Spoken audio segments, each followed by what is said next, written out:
is 3 dimensions away from the Matrix Awakening being an actual game. I'm your host 3D Jake, and today we're looking at The Matrix Awakens, released in 2021. The Matrix Awakens is essentially not a game, but a demo of The Matrix. The game was essentially a tie-in to The Matrix Resurrections, which came out the same month. See, essentially at the Game Awards, Keanu Reeves announced, hey, look, I'm doing this game, like this little tease of himself in like Unreal Engine 5. And then at the Game Awards, they announced, oh, they have a demo out. So essentially, people went and downloaded this demo. And if you have the demo right now, it's essentially kind of like the Silent Hill thing where they put a demo out and then eventually it got delisted. This essentially is that type of game where it's like a Matrix thing. And I don't understand really why they had this thing. I think they did this to test. The game it's not really essentially a game. Eventually, it's essentially a thing that is meant to test the Unreal Engine 5.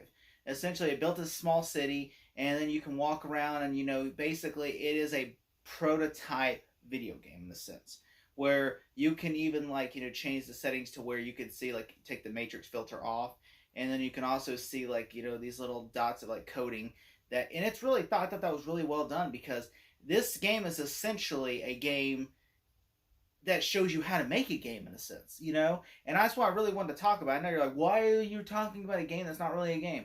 It's because this is something that I've always been passionate. I love watching behind the scenes game making and everything. Ever since I seen how the Friday 13th guys were so transparent about how they make a video game, and then I also watched behind how Rocksteady made Arkham Asylum and stuff, and it's just so fascinating to show you how the process goes behind these games because it doesn't take a week to make a game. It takes longer than that. I'm sure this took them 6 months to make just the demo itself because this game looks freaking fantastic. The city, the car crashes look real in the game.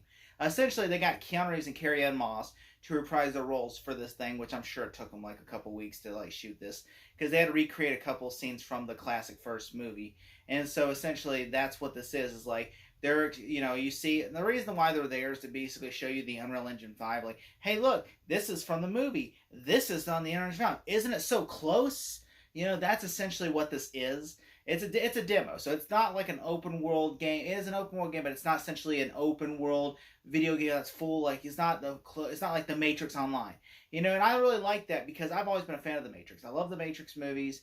There's even my least favorite, the Revolution. I still think there's some good parts in it, but I will say that the game, there's only been 3 or 4 Matrix games total. There's been Enter the Matrix Path of Neo, and then the Matrix Online, which that game is now offline officially. And then this is the only game really that's an open world game essentially. And now this game was being delisted because I don't know why it was delisted. I think it was because of licensings, where essentially the studio was look, Warner Bros. Look, because Warner Bros. This is not an in-house game. So eventually, I know people wondering what does that mean. An in-house game is where eventually a studio that owns the rights will ask one of their video game companies to make this game. Outhouse game, which will be okay, for instance, when Insomniac made Spider-Man, back in 2018, there essentially was that was an outsourcing. Insourcing, which is now their own Insomniac games, so essentially that is insourcing now because outsourcing essentially is when they go outsource. They say, hey, look, which that's a good thing if they insource because that means the game will be there forever. If they outsource the game, that means the game will not be there forever, and essentially when the license runs out, the game's dead. Essentially, look at Square Enix's Avengers, or look at what's the game? Look at Friday 13th, or look at what's the game? Game I just had it. What was the game? Oh. Look at Evil Dead the game. That's literally a studio that just went on. That's just a studio that says, look, we don't know the rights to this. And essentially, I hate that. That's one thing I don't like about insourcing games is essentially that you have to look at all these games and factors and everything. Which I'm reading off a script, so sorry if I just pause to look at the studio I was talking about. But yeah, essentially that's the one thing I don't like about insourcing games and outsourcing is because I'd rather it be an in-source games because that game, for instance, Arkham games are in-source because Warner Bros. Owns Rocksteady Games. They own also WB Games Montreal, which means those games are going to be there forever. They're never going to be delisted. It really sucks because games that are really good that you will never be able to play again, like The Simpsons Hit and Run or Enter the Matrix or Matrix Path of Neo, because Warner Bros. Don't own those studios. And so they're like, we don't own Activision. We don't own Sega, so we can't just remake these games either because, that's like a whole new licensing issue and everything. And so you really can't do that, and I think that's really what's bullshit because, and every time I always look at who's developing the game when I look at a game coming out because I know to buy it or not buy it because I'm like, I can wait on it or not. Because if it's outsourced, that means you have so long of like with a quest of like 6 years to buy that game, maybe less, and then that game's gone forever. And so that's like just like Amazing Spider-Man 2 was developed by Benix, which they're no longer, and Activision, which that means that game is no longer, unless you buy it physically, you don't own the game because they delisted it from the store. And I think that's what really sucks about games in general, that if it's a licensed game, essentially, that's why a lot of video game developers stay away and try to create original content. Because Grand Theft Auto, look at Grand Theft Auto.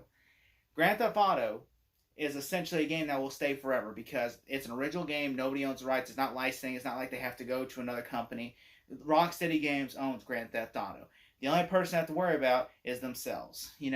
Essentially, if you look at, Dead by Daylight, their shit, happened. Look at them. All they do is license killers now. And essentially, like Stranger Things, look at Stranger Netflix is like, all right, look, we gave it to you for this many years. Now you got to get rid of the characters. And essentially, if you didn't buy those DLCs, you're never going to get them. And they dropped the map too, so you don't get that map either. So it's like, essentially, we're paying for licensed stuff, but eventually there's an expiration date on that. And that's what sucks about licensed games. And I know that's my rant on the licensed games, but still, I really think, Matrix, I really hope, though, and I understand, I'm pretty sure it's a license thing, but I was hoped that they were actually making a full-fledged game because this has a lot of great ideas. And I think a lot of people have actually been taking this game and making it into a full-fledged, like Superman game even. Because, really, it's a giant city. And I've seen, like, a bunch of, fan-made Superman games, fan-made Batman games. Because, it's like literally an Unreal Engine 5 city, and essentially the idea is you basically, like, they recreate, like, the bullet time sequence and the car chase from Matrix Reloaded, and essentially you have Neo and Trinity, and then of course you're supposed to shoot at it's like a speed chase, and eventually you're just dropped into an open world to explore, and you could basically you can fly around with the camera, or you can walk around, and the idea, you kind of look like Niobe from, because you play as one character, not like a female, and essentially the idea is you're supposed to just walk around and explore the city. There are little Easter eggs here and there that are from the movies, like there's a little, eventually there's like a little newspaper of Morpheus, not going to say Morpheus, and there's also like a little, like, the fight scene from the Matrix Reloaded with Neo and the Bullery. That scene, if you can find it, it's really hard to find. I found it once. And so there's like a little couple of Easter eggs here and there that you'll find. You're like, oh wow, that's from this, that's from this, that's from this. And so I like that they put that in there. And there's also like this little there's like these little things, like a little clip, like, these little statue things you're supposed to find. They're hidden around the city. That's also great. It's just not just an empty city. The game is not like nothing to do other than steal cars like Grand Theft Auto, and then you'll crash them. And then I do like when you crash them, they turn into Matrix symbols, and then they just dissolve like Legos. And then of course they put the car back there. If you run over somebody, they just glitch away, and then they glitch back in Matrix form. And I was like, that's really cool too. I do kind of wish if you killed somebody, like the agents would show up and try to kill you. I thought that'd be cool.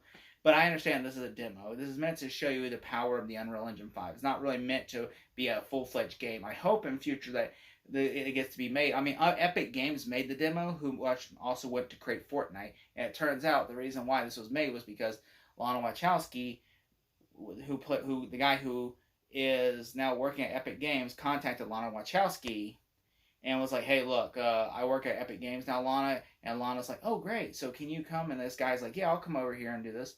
And so basically, they're like, he's like, we have the Unreal Engine, because Epic Games apparently has the Unreal Engine, and they developed the Unreal Engine 5. And so the Epic Games, I think, either they contacted Lana Wachowski or Lana Wachowski contacted them, and they were talking about it. And so Lana Wachowski suggested that, they make the Matrix, and the guy I'm referring to is the guy who's in charge of Epic Games or so.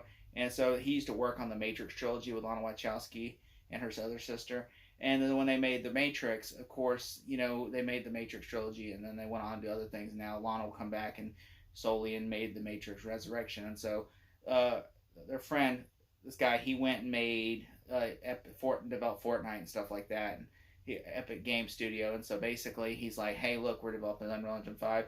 Will you want to do a Matrix demo?" So I guess they contact Warner Bros. And they're like, "Yeah, sure, why not?" And then I guess they made this demo, but then they asked Keanu Reeves and Carrie-Anne Moss, and they come back and do like these little demo reels, and they did that. And so, I mean, I like that it's a cool game concept. I like that. Keanu Reeves is a huge gamer. I mean, have you seen with Cyberpunk, how he's amazing in that game? Also, I love like watching the E3 where he goes, "You're breathtaking." He goes, "You're breathtaking. You're all breathtaking." I mean, that's just so fun. I mean, this is a really fun demo. It's delisted now, so if you hadn't got a chance to play it, I'm sorry. Maybe you can find it on a pirate website. I'm not saying you should pirate a game, but if you can find that demo, I would really get it PC wise, but you're not going to get it console wise. So I mean, it sucks, but you can't get it anymore. But I really just want to share thoughts. It's a great, if you're ever thinking about getting a video game developer, if you had that game downloaded, I suggest play it and study it, because that is the best tool of becoming a video game developer. It just shows you the keys and tools are there, and you can basically study it to help, fulfill your quest. If I had to give this demo a grade, I really can't give it a grade. But judging it as a game, because it's really hard, but from the performance and everything, I would say from a not from a story or gameplay perspective, but from a demo perspective, I would say it's a 9 out of 10 demo.